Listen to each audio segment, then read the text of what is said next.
Hello and welcome to Technically Speaking, a podcast where scientists and engineers come together to chat about a common interest, share knowledge, and satisfy some curiosity. I'm Ghalia, and in this episode, I'm joined by Antonia and Laura to talk about the electricity grid and the challenges to using renewable energy only. We'll get all into that in a moment, but I think first, Laura, you have a few things you want to rave and celebrate about.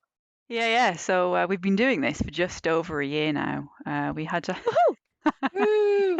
we had our 1 year anniversary recently, and to celebrate it, amongst other things, we did a Reddit Ask Me Anything, which I thought was very entertaining, and I really enjoyed it. We've never done one before, so there was like a team of us on Zoom talking to each other, saying, "Do you want to answer that question? How should we answer that one? Do we even try and answer that one, or do we just let other people talk around it?" So I think we have to thank all of the people that were involved in that and asked some really smart questions and upvoted, and people that then listened to the episodes as a result. Antonia, do you have any particularly memorable moments from the Reddit AMA? There was quite a few really interesting ones. There was someone who was trying to get back into learning and shared her story, and that was really, really cool. There was a lot of lovely people talking about what it means to try and help with women and diversity in their fields. And then, of course, there was someone who specifically asked me, how do we use water and gravity to generate electricity? Or no, water pressure, they said. And I try to pick it back to basics. And I think we might have got somewhere. Maybe we might have got to a perpetual motion machine. That's good. Was there anything in particular that you couldn't answer? We tried to answer all the questions that were about science, and there were quite a lot of questions about being female or women scientists and engineers and our experiences of that. And I know a lot of women experience a lot of bias in their industries. I think we're quite a fortunate team in that we're not aware of any specific bias against us because of our gender. But we don't talk about that a lot on this podcast. We tend to focus on the science and engineering. Yeah, I think it was just kind of important to highlight it in that podcasting is listened mostly by male people and created by mostly male people, and then the industries we work in are male dominated. I mean, some people were talking about the biological sciences and them having more female people. We're all in the physical science and engineering generally, and it's not such an even split. It's biased towards one way. Yeah, we were recently talking just about, have we ever had a female team leader or female project manager or female technical lead? And I think in my experience, I've never had a female technical lead or like a manager in that sense. So it is quite shocking, to be honest. I've been in the industry a bit too long now for that not to be the case.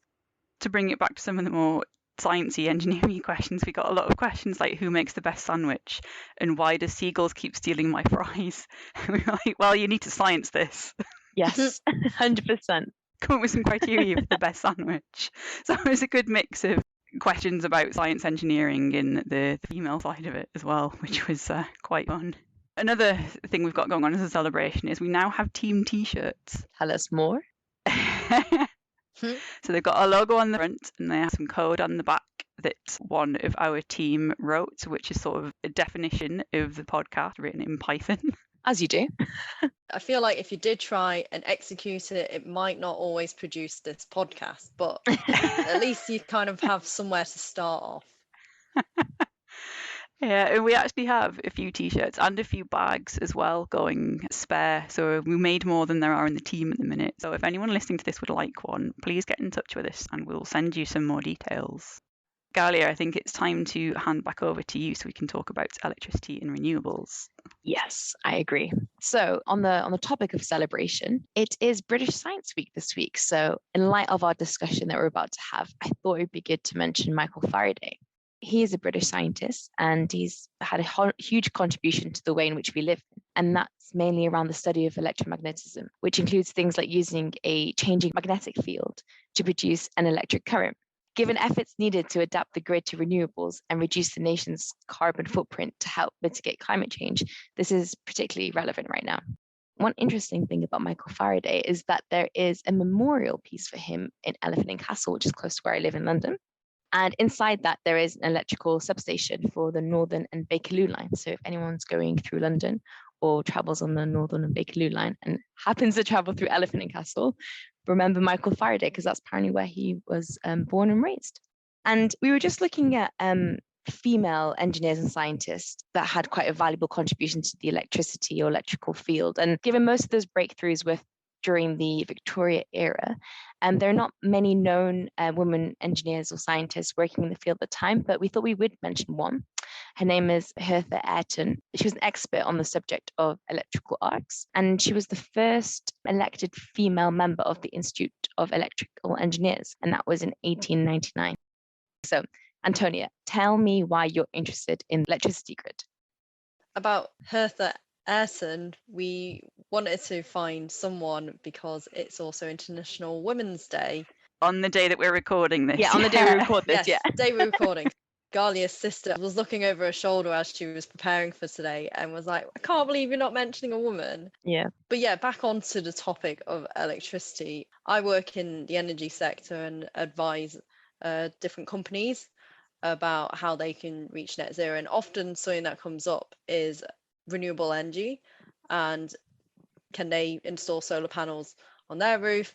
And yeah, that's great from their perspective. But then things that I was reading before was for the national grid, renewables are quite different in the way that they work compared to, our conventional methods using a steam turbine. So that was something that, we don't really see in a general view. We just hear about, let's renewables and the actual generation technologies.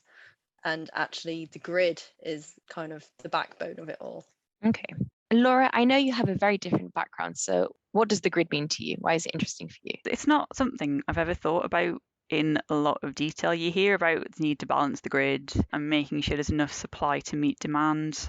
But I think for me, I've not ever experienced a blackout or a brownout because of not having enough power generation or electricity generation. And I think that's, in a way, that's quite surprising. I was never so good at learning this stuff in school. For some reason, electronics was not my thing. And I think I've actually learned more about it from using particle accelerators than I have from teachers in school, which is probably a weird way of learning about electricity.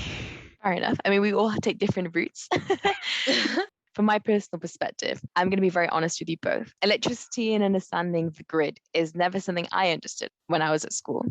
And even till this day, I am not in any way familiar with it all. So before we start and delve into this, perhaps it would be good if we could provide some definitions, mainly for me to understand, but everyone else that's listening. So what do we actually mean by the electricity grid? Like, what is this? So you have generators, and often in the past it was big coal plants, and they might be near coal mines or far away from people because of the emissions from coal. So it's not necessarily where we live. So we have a transmission network that's at a higher voltage than we need, and it'll come to a more local distribution network. And again, that's a little bit lower voltage.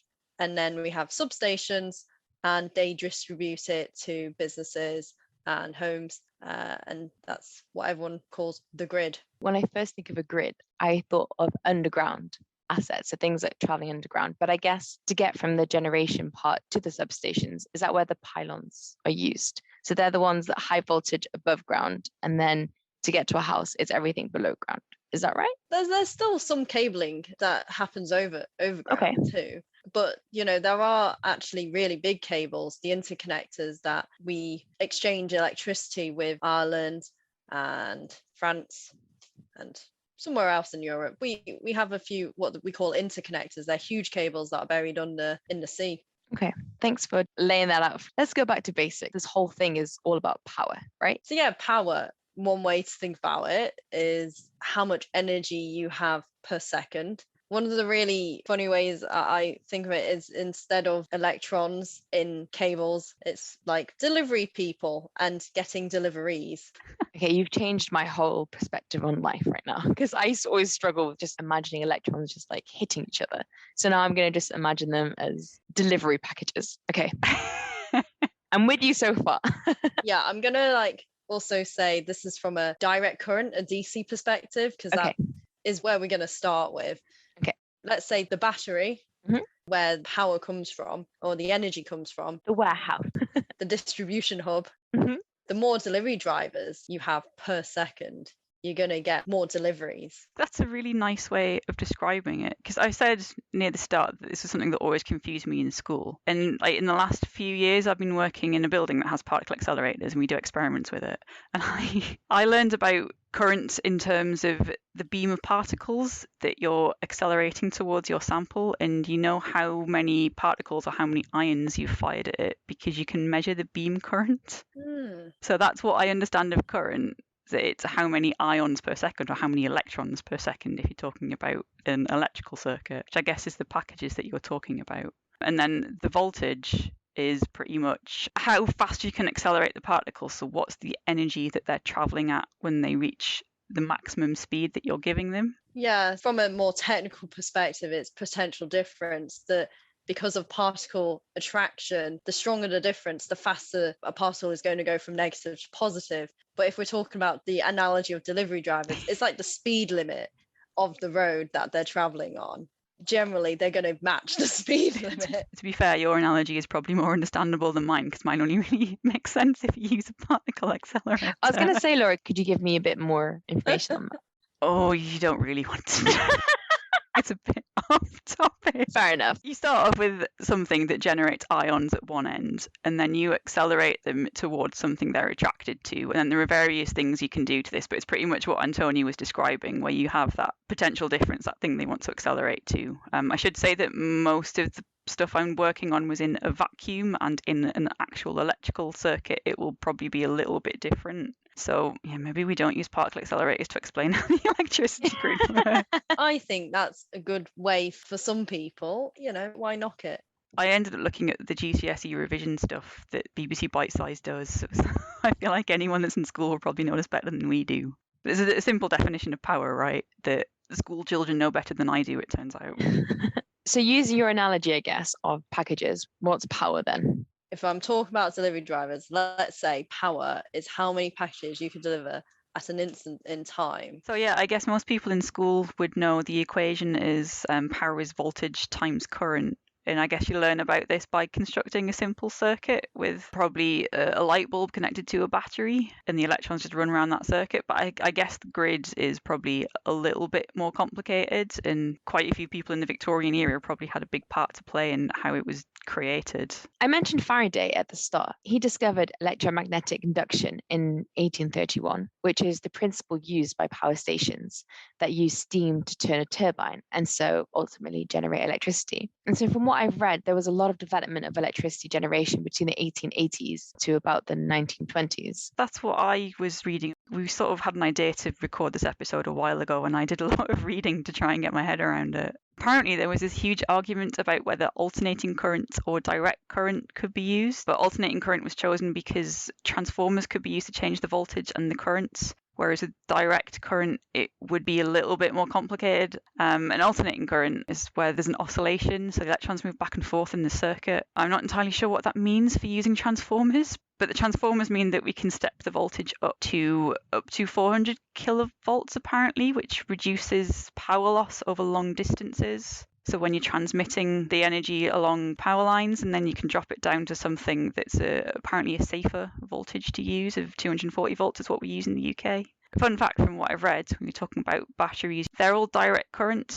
So it means that the alternating current must be converted if you want to charge your mobile phone or your electric vehicle. And that apparently leads to a power loss, which to me doesn't sound like a good thing. So to get this correct then, so we have AC current to get the electricity or gets the energy to us. And then within our homes, we use DC.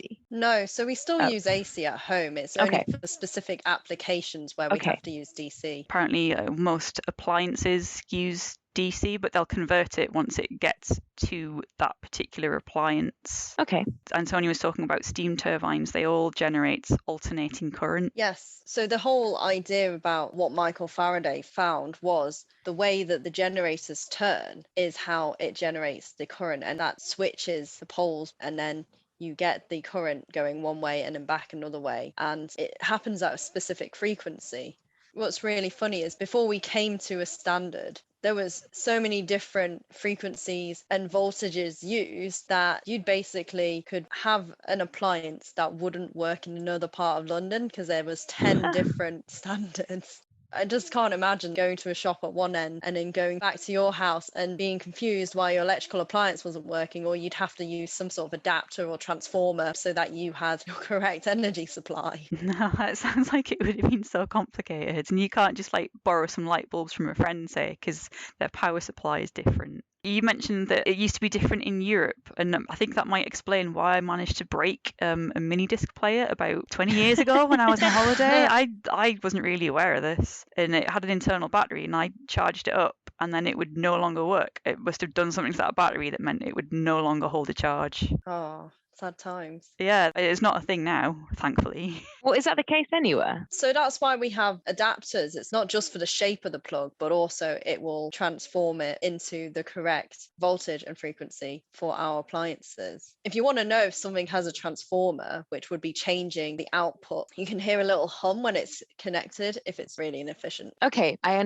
can see these delivery drivers coming in and out, and like they're on the speed limit, and I get the power is just like how many drivers there are, and then I understand that there's AC and DC. So then how does that kind of all then relate to the grid? Because the grid was basically made up of steam turbines, we found one of the most efficient ways to run them was between 3000 or 3600 RPM. And RPM is Revolutions per minute.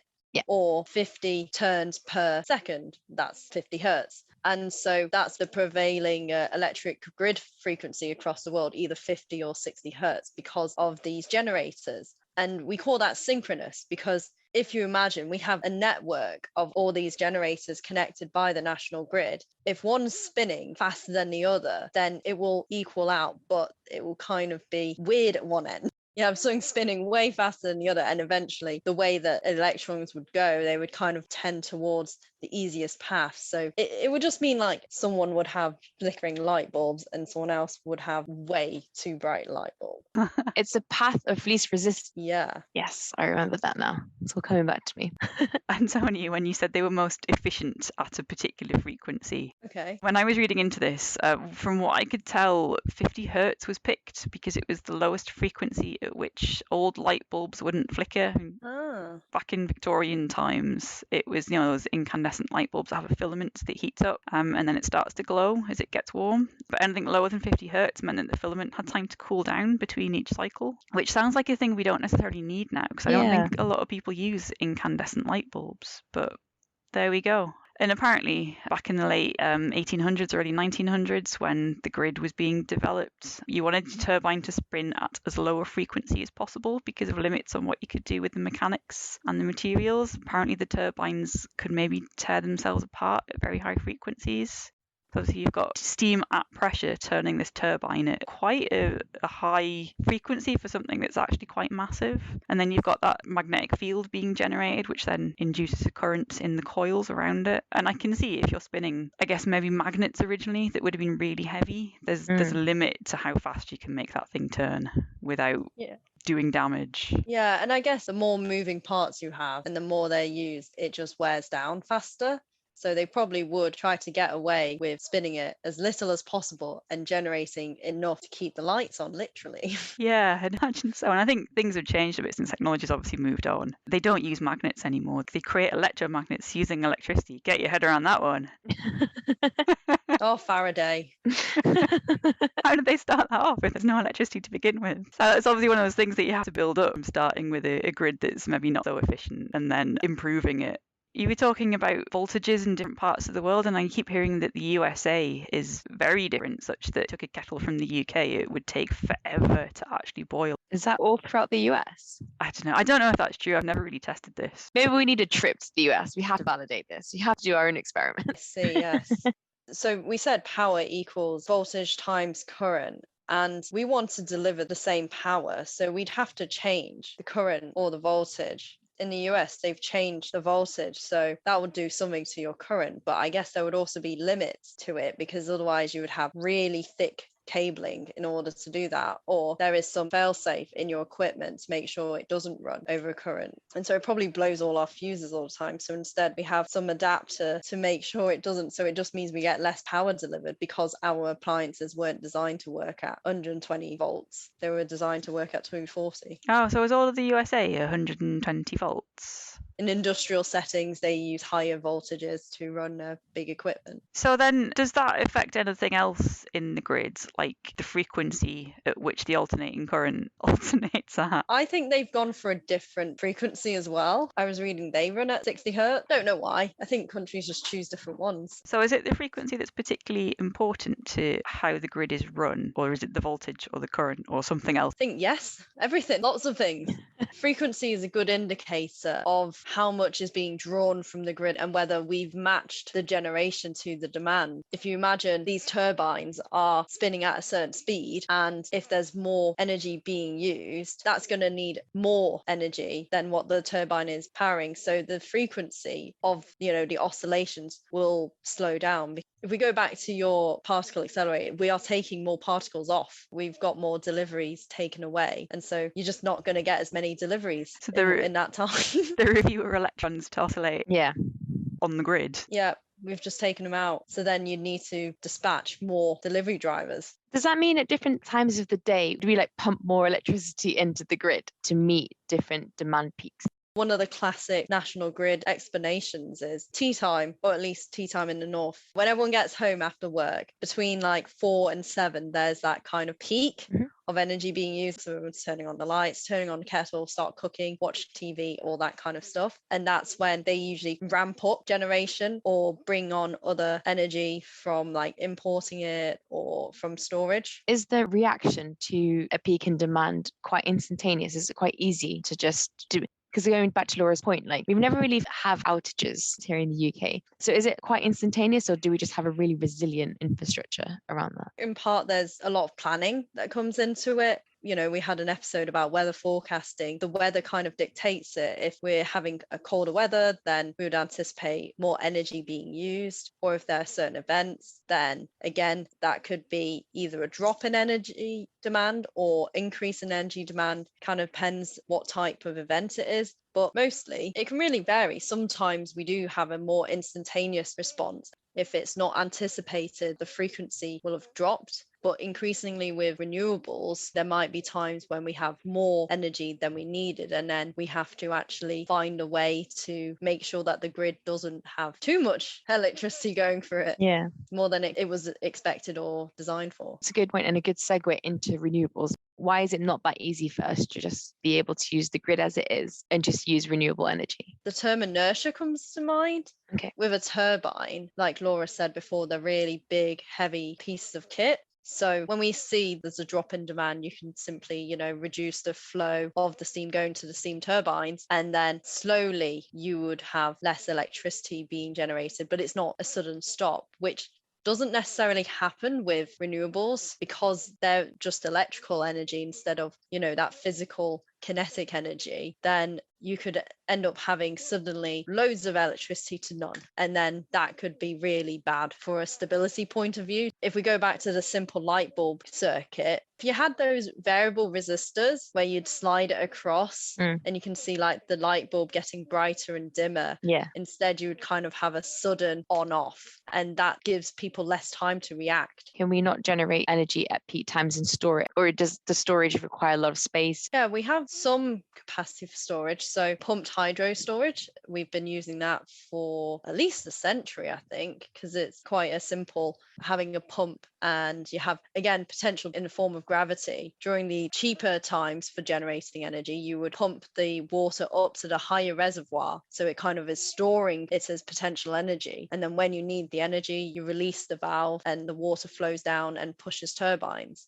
So we do have some capacity for storage. It's just not quite at the rate of which our renewables are coming online, because we've kind of used a lot of the key places for hydro, and there is kind of a physical limit to how much we can install before we have to start creating artificial reservoirs. So when you say it's cheaper, that's when there aren't a lot of people using electricity. So at night when people are asleep, but you still need some sort of generating capacity, because if there wasn't any electricity going through the grid, I can imagine the whole thing would shut down. You need to keep those turbines turning. It is a really funny one. The grid it needs to be in balance. There can't be too much generation over what is demanding. It's if we were delivering parcels but no one was actually needing them, you just get a stockpile. But all the electrons would kind of crash together and kind of overheat the cables and then, fire. So with the steam turbines, obviously we can control that because that's an entirely sort of a closed off process that people have created.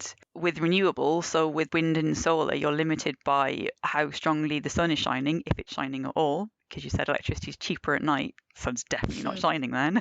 Or if the wind's blowing, so you have this sort of almost uncontrollable influx of electricity. Was that a challenge for managing the grid and keeping it at that 50 hertz? That's the funny thing. A lot of people say renewables are unreliable. It's not unreliable. It's intermittent or kind of not within our control. We can't say, I demand more electricity, so the sun must shine more. We don't have control over that. So we have to use other means basically to match supply to demand. We can have control on those aspects a little. So as we have more electronics, we can actually decide when we want to do things. Like we don't have to charging cars at a particular time of day. We can set software up to set it to do it at a certain time, things like that. When I worked at a sewage treatment plant, it's quite energy intensive, and we were doing it really for cost reasons. But when we kind of would stop using things that weren't urgent or needed, but were kind of high energy intensive at certain times of the day, and we'd put them on when it was the cheapest. So yeah, you can kind of manage. I mean, this is quite like on a big industrial scale. You can manage, I guess, your electricity consumption throughout the day. And it was cheaper to do that. You can see if you've got renewables, if we forecast it's a really sunny day, because the weather forecast is always accurate, as we were saying in the last episode. Does that mean you guys would all just run to work and be turning things on to get your intensely energy consuming plant up and doing its thing? Yeah. And then you can't enjoy the sunshine. Bummer. Yeah, but sometimes people just need to do things at a certain time. Before Christmas, the wind wasn't blowing that much, and the places we import electricity from also, funnily enough, did not have as much wind as us either. So we had to use gas a lot more because it is that kind of controllable. We can choose what flow rate of gas we use. So that's why having other technologies is really good in terms of diversity. In the news very recently, a lot of people don't like Russia right now, which is where we get a lot of our gas from. So our Prime Minister is hatching a plan to make our electricity supply and our energy supply more widely a bit more resilient against geopolitical forces. I'll be interested to see what he comes up with, because it sounds like we need some form of electricity generated from turning turbines. I mean, I worked in the nuclear industry a long time, so that seems like the obvious answer to me. Yeah, I think the difference though is we don't turn nuclear plants on and off on a day-to-day basis. We kind of plan it months in advance for a shutdown or maintenance. They're often planned with times of low demand. I didn't work on the power generation side, I should say, so I only understand in very general terms. But it sounds like from what you're saying, you need that inertia in the grid, so you need something that uses steam turbines. But then renewables, wind and solar, are very attractive for different reasons. So I wonder what that means for the future of renewables. What does a resilient grid look like? That's an interesting thing. We've actually started making what one article called green turbines, but essentially they are flywheels. They're really heavy piece of kit that are generally metal, and we store all that extra energy as rotational energy. They are really low friction, so they kind of just keep spinning. When we need it again, we sort of tap in back into that rotational energy and use that to generate electricity again. And they can be quite efficient. We actually use that kind of technology in regenerative braking. Ah, right. At least mechanically driven regenerative braking. Some is electrical. Regenerative braking in vehicles, so in cars and lorries and things. Yes. Right. They tend to, the flywheels, because they're so heavy, tend to be mostly used in large vehicles rather than passenger cars.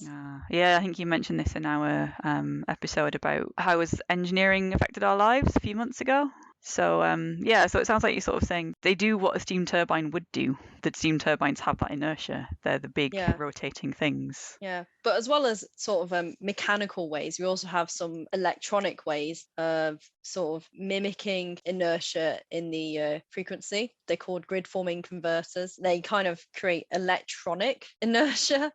Again, it comes back to the electromagnets. Instead of shutting off immediately, it kind of stays in the circuit because of induced magnetic fields. So we're still using Faraday's findings in some way, just in a different way. Yeah, and there are some other little bits of circuitry like capacitors. And this is where my limit is. We're essentially saying that because we have this old Victorian electricity grid, we're kind of limited with what we can do. So I wonder, what could we do if we were doing it from scratch based on what little we know about how the grid works? Is this where we're going to look at some like movie that we've watched recently and try and mimic that world? If only I could think of one. I wonder if maybe using direct current would be more sensible in having just like local power generation. So I can imagine like every community having its own power plant of some kind. You know, like new homes are often built with solar panels on the roof, and that supplies direct current, and your appliances use direct current, so you don't have to convert it. So maybe there are fewer losses. So your home is more efficient up to a point. You're still limited by the sun shining, so you need a secondary form of electricity supply. I was saying that alternating current was chosen because we could use transformers and we could have really large voltages that were good for long power lines. So if you don't need those long power lines, maybe everything can be DC. Or Marvel. I think that makes sense. But I would then just kind of be worried. So I know energy production is privatized, but the network is held by the government. Is that correct? No, that is still a private company. Okay. They are heavily regulated by Ofgem. Okay. And there is sometimes talk about the future of that as a whole. It's surprising because in other countries, they do have states or provinces which look after their own local grids.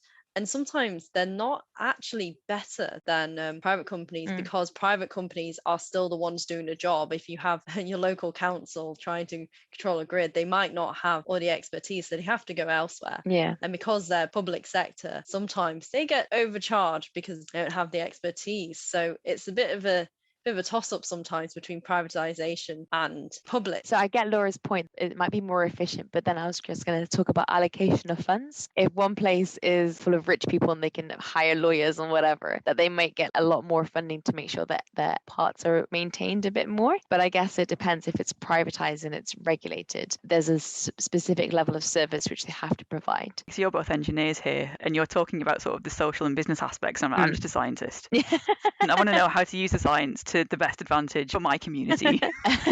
That's the fun thing about engineering now, is we're still learning new things, but inherently we have to consider the application for the people. Geographically, even in the UK, we don't have all the generation where we live.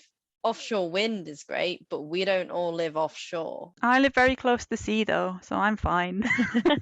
And the conclusion of this is that Laura's okay. Laura's a scientist. She wants the most efficient way of doing this. Forget about everything else.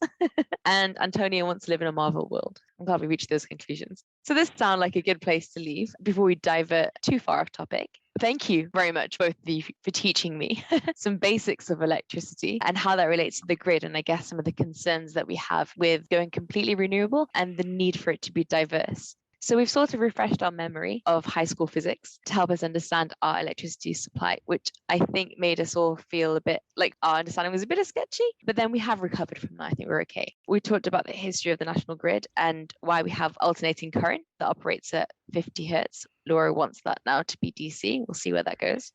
And how this is important for monitoring whether supply meets demand, and why comparatively new technology like wind and solar doesn't always fit in with our Victorian era electricity grid because it doesn't have that inertia. And I guess in our utopia worlds, we all have our different ways of thinking. So thank you very much, both of you. If you'd like to find us on Twitter, you can carry on this conversation or leave us a comment on the episode. Thank you very much. The views expressed in this podcast belong entirely to the person that said them. They do not represent any industry or organisation. If you enjoyed listening to these views, it would really help us out if you could rate us, leave a review and tell a friend. This podcast was sponsored by no one, but if you're interested in funding us to continue to have frank discussions about science and engineering, please get in touch.